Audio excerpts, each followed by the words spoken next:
Do you like Fnaf? Most people do. Insert cool transition.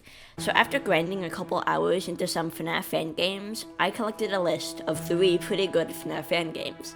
There are a lot more fan games that I would love to talk about, but I just found these ones the most interesting. Today, I'm going to talk to you about Five Nights at Chuck E. Cheese Remastered, Fredbear's Resort, and Five Nights at Yoshi's.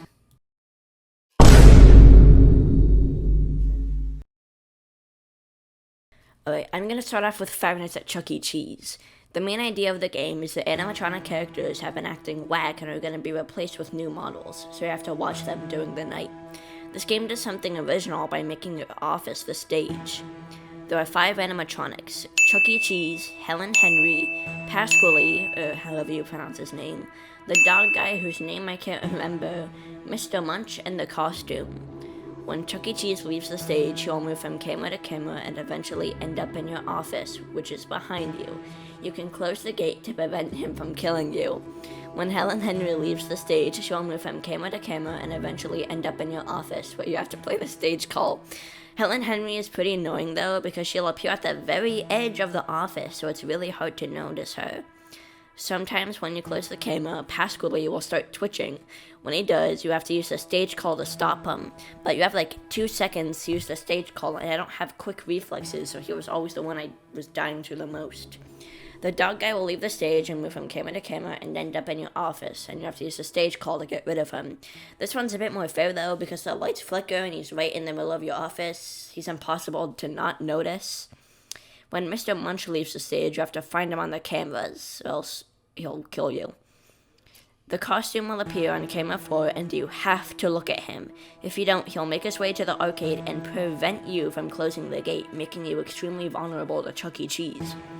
This game is pretty fun, but I feel like the animatronics just don't really work together. For example, I'll be closing the gate for Chuck E. Cheese, and randomly the dog will appear, so I have to stop closing the gate to deal with him, but then when I'm back to closing the gate, Chuck E. Cheese just says, nah, and kills me, which feels really unfair because I couldn't have prevented that. Other than that, the game is really fun. There's these little post-night mini-games where you have to collect little things on a shelf while a spooky cat man is in there with you. That's all for Five Nights at Chuck E. Cheese, so now I'm going to talk about Five Nights at Yoshi's.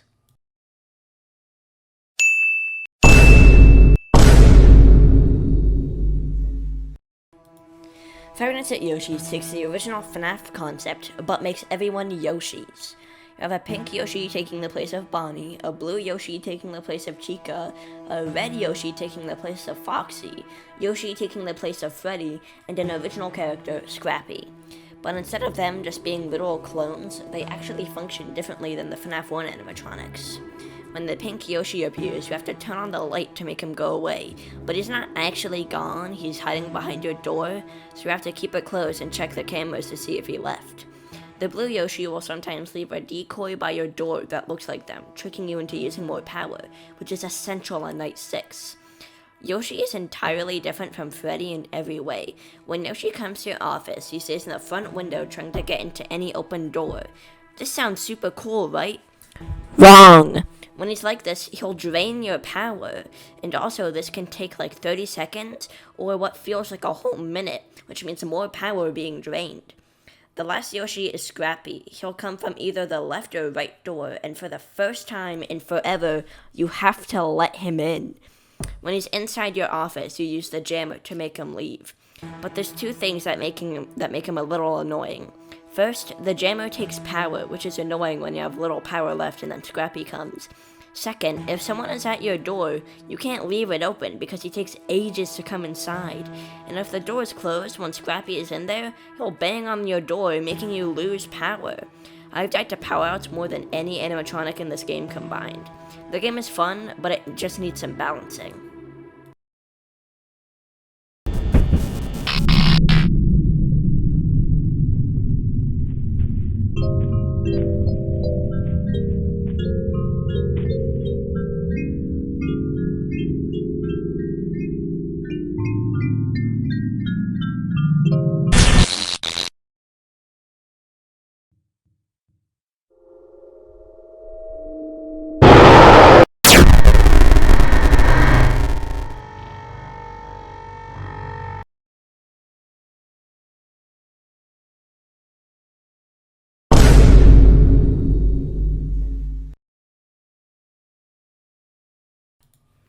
I decided to save the best for last.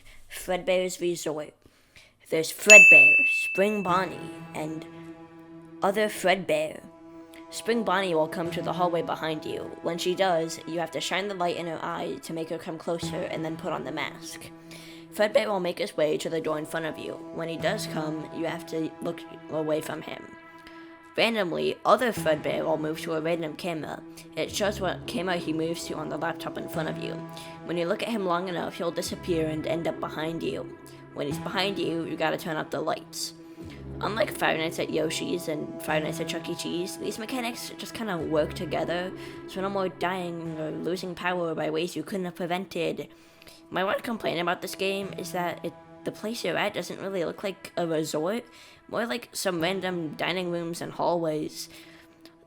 This is actually the only game where I felt compelled to complete the 6th night, which is a custom night. When I first played, I set them all to 20, and I beat it. First try. That's right, I'm an epic swag gamer. Overall, all of these FNAF fan games are amazing, and you should play all of them. I'm definitely going to make more videos like this, as they're really fun to make. I'll link all of these games in the description. That's all for today. Bye-bye!